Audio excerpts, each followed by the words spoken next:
Hi guys, good morning. Today I'm going to make a video of my garden. That one is red and yellow in the middle yarrow. This one, the yellow yarrow. I prefer this variety because you see it's standing on its own and it's quite sturdy, whereas the stems of this variety is not, it cannot stand on its own like this one. I have to tie them up.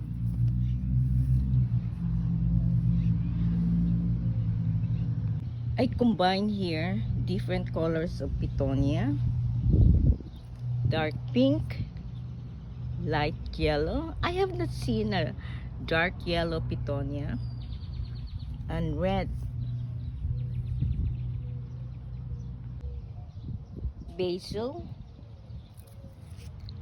I'm waiting for these potato plants to completely die so that I can harvest them.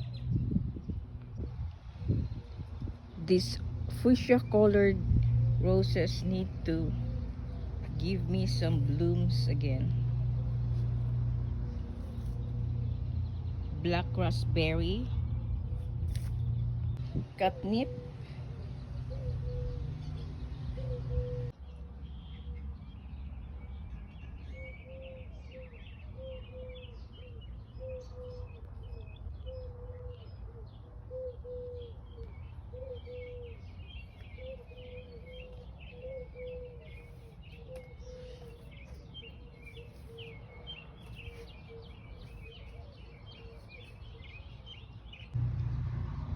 sunflowers,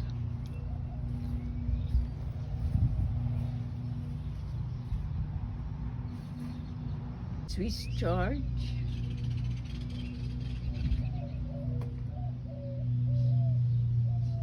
garlic as companion plant,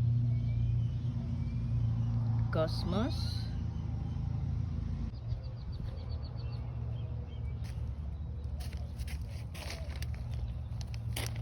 peas. Starting to get hot these days. Hopefully that plant can form the Brussels sprouts heads.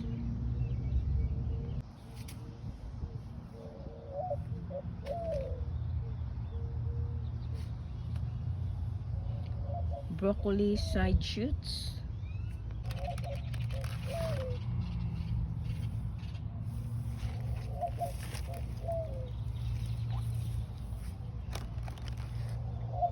cabbage plants.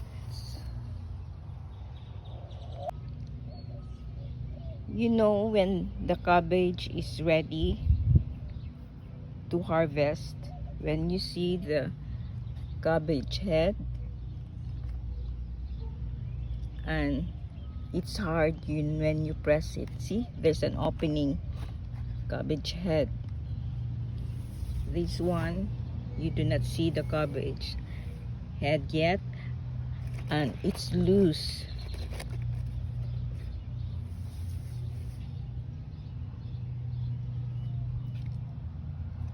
This one is not yet ready. It's not what do you call this, hard enough to be harvested.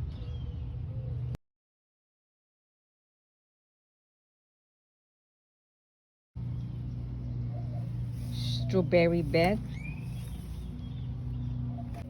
I let the bok choy plant go to seed so that I can harvest them when the seed pods turn brown. More greens.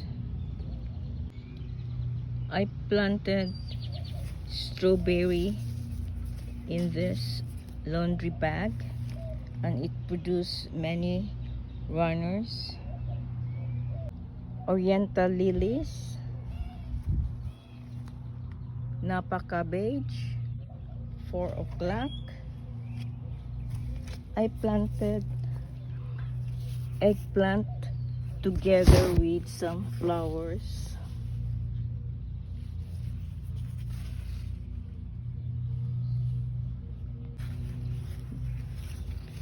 Classic eggplant. This one is the elongated one.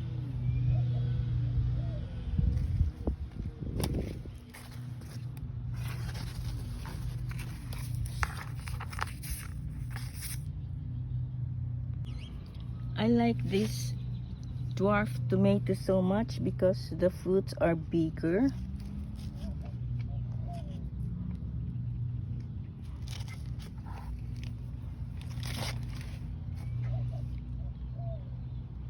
Short Roma tomato plants.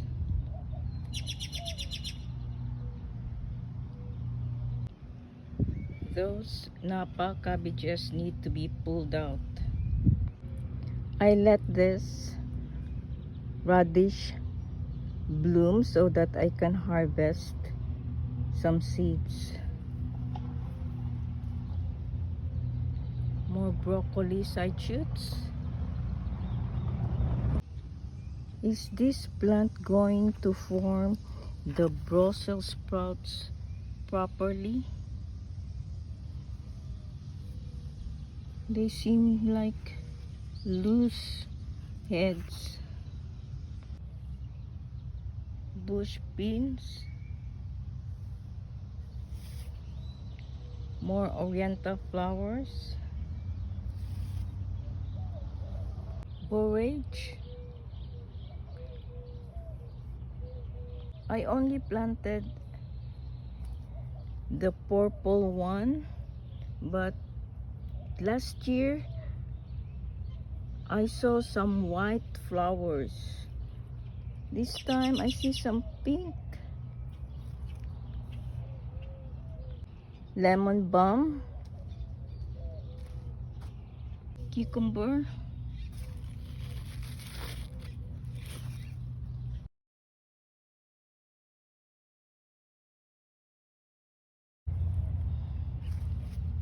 Waiting for the potato plants to completely die so that I can harvest them.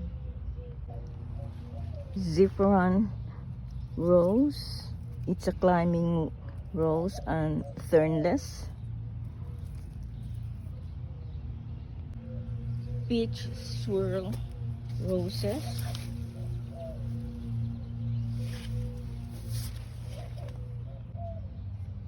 Birded iris.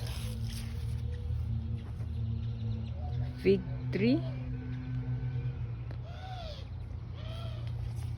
Oh, there's a small fruit now.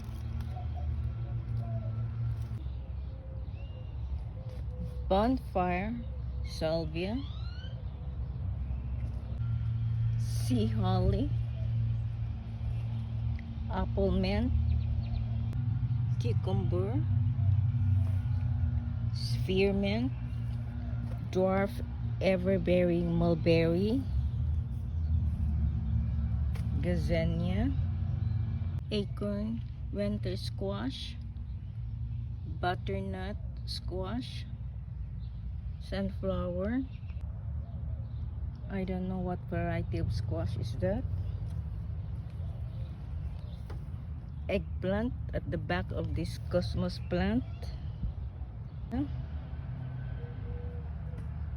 Dahlia. Another variety of dahlia. Olive. Zinnia. Flax.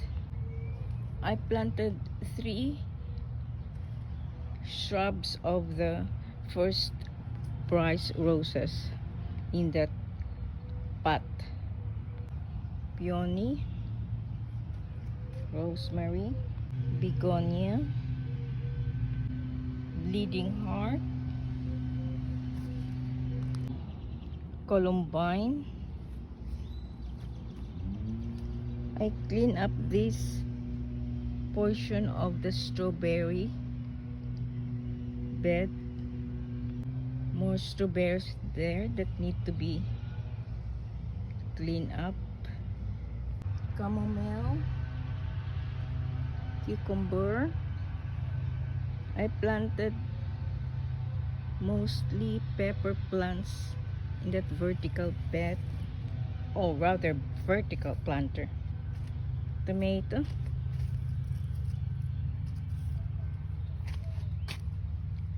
cinnamon basil, stevia, bee balm,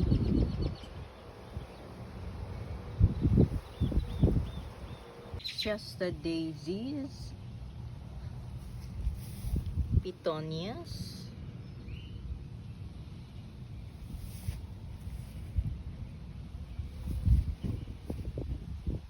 yarrow,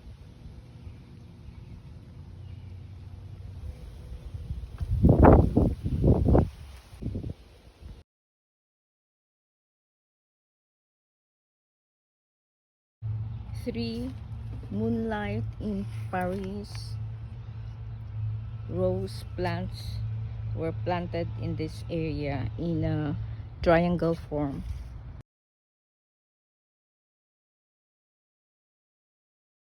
In this spot, I planted native plants of Oklahoma. I think this is a milkweed. Is this salvia?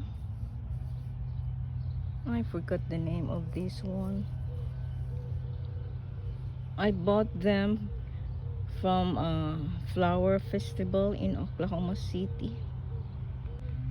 Supertunia Vesta bubblegum. I wish this plant will grow big. Canna, more catnip. First time I see a white 4 o'clock flower. What I planted here are the red, pink, and yellow. There's just starting to bloom.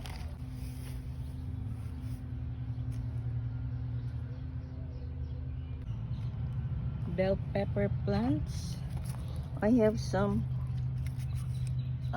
sweet banana, also orange peppers, the chocolate peppers, and the regular bell peppers.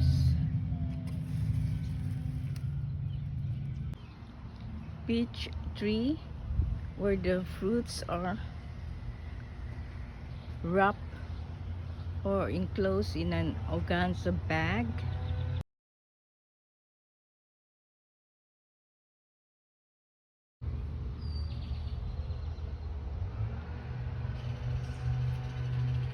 This is a green apple. They can grow as big, or rather bigger than my fist.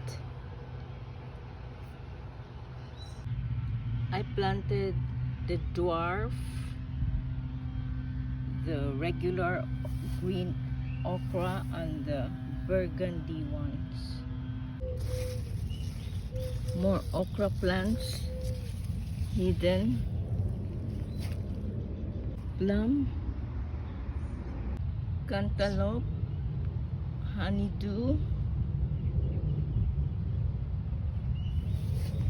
and I don't know what kind of watermelon is that.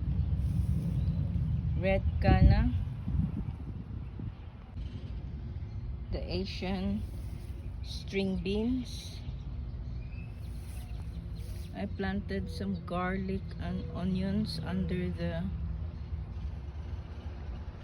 plum or nectarine. I think nectarine tree. Onions under the grapevine.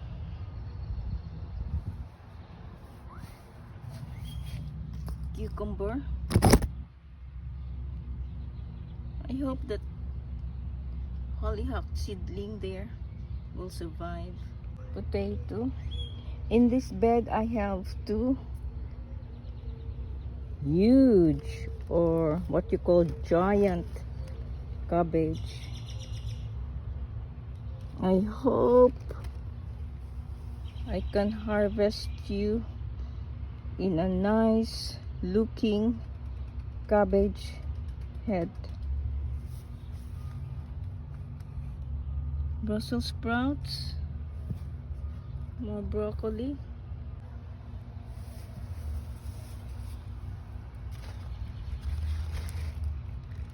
I'm waiting for the cauliflower. Gosh, what insect do we have here? I need to do something here.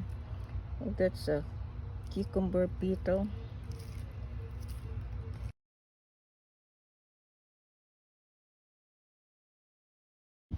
I hope this heritage raspberry can give me some fruits. More onions.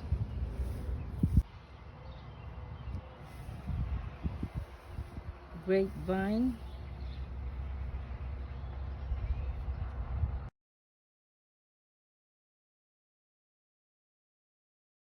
There were blackberries in here, which I bet the birds ate.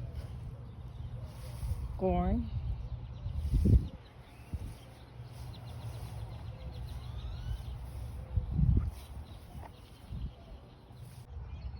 More corn.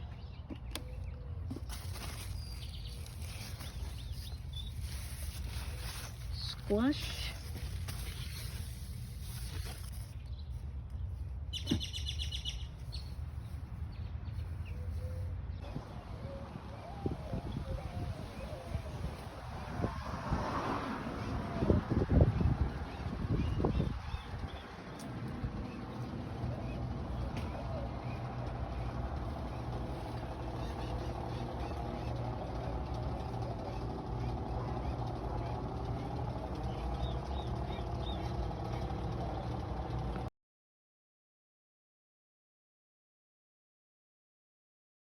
Green globe artichoke. Zucchinis. Napa cabbage. I have to harvest you, zucchini.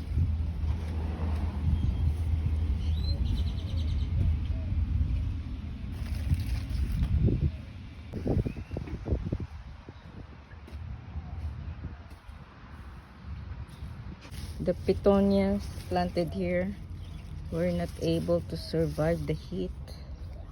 That's sakana, periwinkle, sweet potato vine, oriental lilies. I don't know what is that.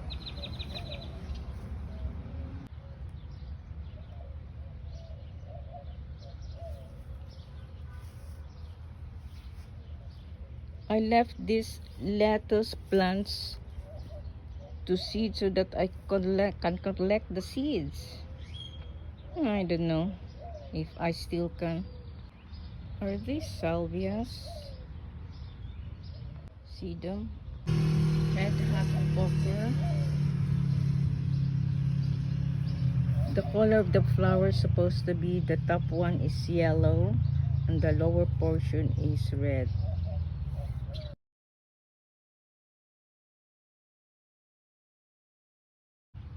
Gerber daisy. What happened to my hibiscus? Dwarf tomato.